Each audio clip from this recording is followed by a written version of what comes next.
It's in the eye roll we deploy when we think our barista is going too slow. It's in bullying on the playground. It's in the criminalization of youthful mistakes. It's in the way we wound each other in big and small ways every day in our quest to get things done. Look out, world. My to-do list is more important than God's. How do we build a life-giving, life-growing, life-flourishing community in an age of contempt? We experience it online and in the news and on the streets every day, especially this time of the year. Have you tried to get a parking space in any of our shopping malls lately? First century Palestine and 21st century Sarasota really aren't that different. There's a lot in today's gospel, and it picks up right where we left off last week. Jesus is still teaching the crowds what it means to be beloved community, to live into the dream of God by loving his Father and loving our neighbor. He has affirmed to the crowd and to any government or temple officials who may be watching from the sidelines, he is not here to change the law. He wants to live it out in a new way, so that wounds are healed and the community is healthy and whole. Now let's talk for a minute about those government officials. The Pharisees get a bad rap. In many cases, we Christians have been taught that they don't deserve to lead God's people anymore because they have obsessively and oppressively taught the people to follow and keep the law of Moses, the 10 Commandments, plus the 203 other laws about living as God's people. But let's for a moment think about what they're dealing with and what their struggle is. They are the leadership of a conquered people living under foreign occupation.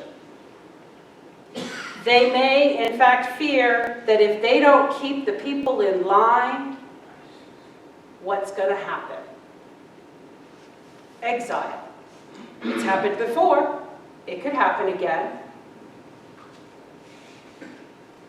They're just trying to keep God's people, a community that is whole and healthy. Because if they don't, there is nothing stopping those Roman occupiers from enslaving the community and scattering them to the far reaches of the empire. And not only that, it's been generations since they've had any prophet of note. So to them, God has been silent. And it begins to make sense, given that context, why they are so threatened by Jesus and his teachings. Jesus is trying to make the jump from the law to the spirit of the law. In the Sermon on the Mount, he ticks off one by one the 10 Commandments and restates them in new ways so people can live them out in a new way. This morning, we tackle murder, divorce, lust, and swearing oaths. And he says none of that changes. Those rules are still great and they're still very important. And God gave them to you as a gift that you would have a rich and blessed life. But you're killing each other with words. Each time you call your brother or sister empty-headed or a fool, you're killing their sense of belonging, their sense of self. And by doing that, you create hell on earth. These days, we have anti-bullying campaigns in our schools because babies as young as 10 are killing themselves because they've been othered and exiled for being gay or poor or black on the playgrounds. Thank God we didn't have social media when I was growing up, because my maiden name was Haynes. Haynes pantyhose, Haynes underwear, Heinz 57. Not only that, I wore glasses, I had curly hair, and I was fat. The playground was hell on earth. And this is not the beloved community. This is not the dream of God.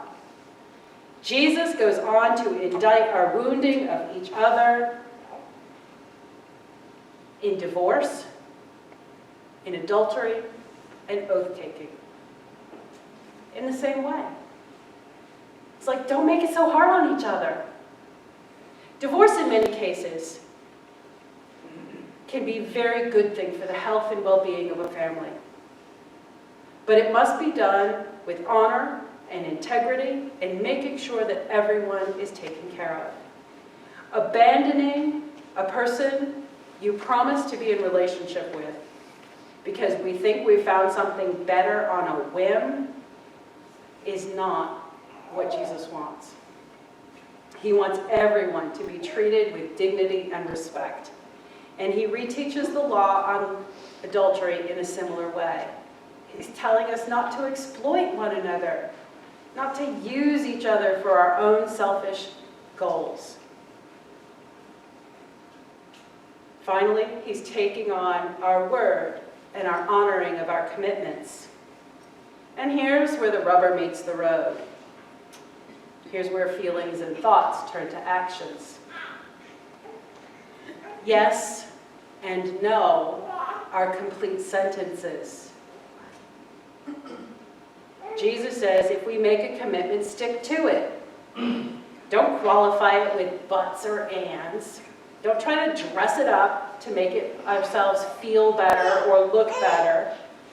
The psalmist reminds us that it's not so easy to do any of this. Oh, that my ways were so direct. We know that this is impossible to do without God's help. Why? Because we're all sitting here at 10:30 on a Sunday morning. Right? We live in this community because we know that we have done these things to each other, to ourselves, to the people we love. We have hurt and we have been hurt more times than we can talk about. But we acknowledge our weakness and our wounds every time we make confession. And we are forgiven by God's grace and mercy. And then we reconcile to one another before placing our offering in the basket when we pass the peace. We understand that life is messy and we need God's help and we need each other's help to clean it up. We need each other and God to heal our wounds. And we know there are more wounded out there. So we stand up for justice. And we knit blankets for cancer patients. And we serve meals at homeless shelters. We understand that this is not Carla's church or Lisa's church, but the church built on the cross of Good Friday that rises each day as if it is Easter morning to do it a little bit better than we did it yesterday. Because nearly 2,000 years later, people haven't changed much. We still struggle with the same things they were struggling with in Palestine in the first century. We're still trying to figure out what it means and how to do it. So we participate in surveys and we pray for discernment to see what new thing God is calling us to be. We are the people of St. Margaret's. And we are called to go out into the world and bind up the brokenhearted and bring belonging to the abandoned. We are called to say, I've been hurt too. Come with me. I know where the Band-Aids are. And when we do, We choose to build the life-giving, life-growing, life-flourishing, beloved community that God has wanted all along.